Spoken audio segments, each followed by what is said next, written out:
కార్తీక పౌర్ణమి special పెసర బూరెలు. ఈ బూరెలు మీరు ఎప్పుడైనా తిన్నారా? పోని విన్నారా? ఈ పెసర బూరెలు అయితే మేము పౌర్ణమి నాడు చేసే కేదారేశ్వర వ్రతం రోజు ప్రసాదం కింద పెడతామన్నమాట.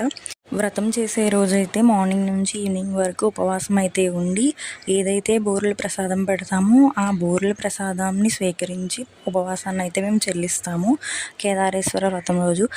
ఈ పెసర బూరెలు ఎలా అయితే తయారు చేస్తామో చూసేయండి. ఫస్ట్ అయితే పెసరలని ముందు రోజు నైట్ నానబెట్టుకొని మార్నింగ్ అయితే శుభ్రంగా కడిగి వాటిని ఉడికించుకోవాలి. ఉడికించుకున్నాక బాగా ఉడికిపోయాక మనం ఎంత క్వాంటిటీ అయితే పెసరలు తీసుకుంటున్నామో దానికి తగ్గ బెల్లం అయితే తీసుకొని బెల్లాన్ని చిన్న చిన్న ముక్కల కింద కట్ చేసుకొని ఈ పెసరల్లో అయితే యాడ్ చేసుకొని వేడి మీద అలా కలుపుతూ ఉండాలి. ఆ వేడికి బెల్లం అయితే కరిగిపోతుంది.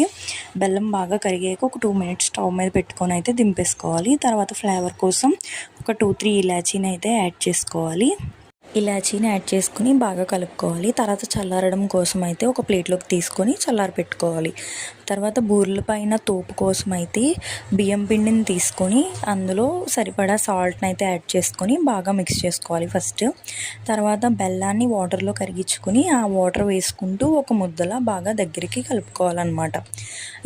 ఈ బెల్లం ముద్ద అంతా దగ్గరికి కలుపుకున్నాక బియ్యం పిండితో తర్వాత మనకి మినప రుబ్బు ఉంటుంది కదా, మినపప్పుని నానబెట్టి కడిగి రుబ్బుకున్న మినప రుబ్బుని కూడా యాడ్ చేసుకొని సేమ్ క్వాంటిటీతో మినప రుబ్బుని కూడా యాడ్ చేసుకొని బాగా మిక్స్ చేసుకోవాలి. కన్సిస్టెన్సీ చూసుకొని కలుపుకోవాలి. మరి పలచగా అయితే అవ్వకూడదు. బూరెలు మనం గట్టిగా అయితే వేసుకుంటాం కదా, కాబట్టి గట్టిగా పిండిని అయితే కలుపుకుంటూ ఉండాలన్నమాట. మొత్తం బాగా కలిసాక మనం చల్లారి పెట్టుకున్న ఈ పెసర మిశ్రమం అయితే రౌండ్గా ఉండల కింద చుట్టుకొని పక్కన పెట్టుకోవాలి. తర్వాత ఈ ఉండలను ఒక్కొక్కటిగా తీసుకొని పిండిలో వేసుకొని బూరెలు ఎలా అయితే వేస్తామో అలా వేసుకోవాలి. బూరెలు వేసుకొని పక్కకు తీసుకుంటే మన టేస్టీ పెసర బూరెలు అయితే రెడీ అయిపోతాయి. పూర్ణం బూరెలకి ఏ మాత్రం తీసిపోవు.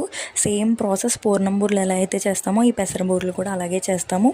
మీరు ఎప్పుడైనా ఈ రెసిపీని అయితే ట్రై చేసి ఎలా వచ్చిందో కామెంట్ చేసేయండి. అండ్ మన ఛానల్ని అయితే సబ్స్క్రైబ్ చేసుకొని వీడియో నచ్చితే లైక్ చేయండి.